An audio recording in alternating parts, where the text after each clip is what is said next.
लोकसभा चुनाव की तारीख अनाउंस होते ही 2019 की महाभारत का बिगुल बज चुका है। 11 अप्रैल से लेकर 19 मई तक होने वाले लोकसभा चुनाव की तारीखों पर राजनीति भी शुरू हो चुकी है।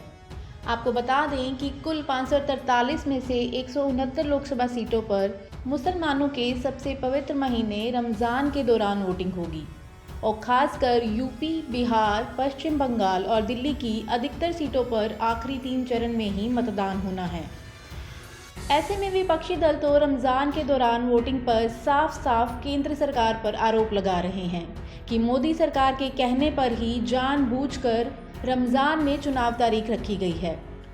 इस्लामिक स्कॉलर और लखनऊ ईदगाह के इमाम ने 6 मई से 19 मई के बीच होने वाले लोकसभा चुनाव को लेकर कड़ी नाराज़गी जताई है। उन्होंने कहा है कि 5 मई को रमज़ान का चांद देखा जाएगा।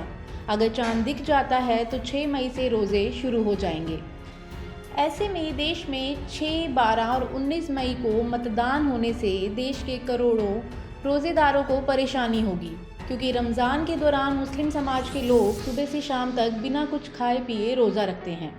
ऐसे में रोज़े और भीषण गर्मी के दौरान मुस्लिम मतदाता घंटों तक लाइन में खड़े होकर कैसे वोटिंग कर पाएंगे। हालांकि चुनाव आयोग की घोषणा करते हुए सीईसी सुनील अरोड़ा ने कहा था कि पर्व और त्योहारों का ध्यान रखते हुए तारीखें तय की गई हैं।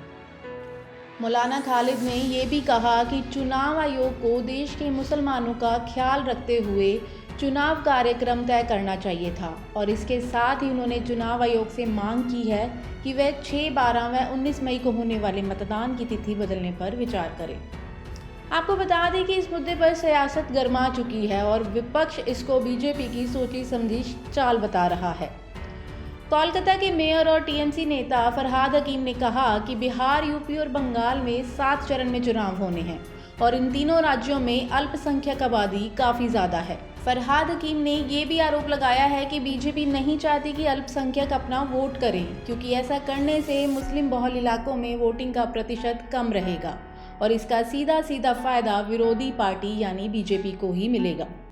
इसके अलावा दिल्ली में आम आदमी पार्टी के मुस्लिम चेहरे और ओखला विधानसभा सीट से विधायक अमानतुल्लाह खान ने भी 12 मई को रमज़ान के दौरान दिल्ली में होने वाली वोटिंग पर तंज कसते हुए ट्वीट किया कि 12 मई का दिन होगा, दिल्ली में रमज़ान होगा, मुसलमान वोट कम करेगा, इसका सीधा फ़ायदा बीजेपी को मिलेगा। विपक्षी दलों को लगता है कि ऐसे मुद्दे उठाकर वो मोदी सरकार का वोट शेयर अपने नाम कर लेगी। लेकिन आपको एक मज़ेदार बात बता दें कि 2018 में पश्चिम यूपी के कैराना लोकसभा सीट और नूरपुर विधानसभा सीट पर हुए उपचुनाव भी रोज़े के दौरान ही हुए थे। कैराना में मुस्लिम समाज के लोग ईवीएम की खराबी के बावजूद पोलिंग बूथ पर डटे नजर आए थे और यहाँ तक कि उन्होंने शाम के वक्त रोज़ा इफ्तार भी बूथ पर ही किया था। तो ऐसे में विपक्ष का रमज़ान महीने का मुद्दा उठाना सिर्फ और सिर्फ उनके अंदर के डर को ही दिखाता है।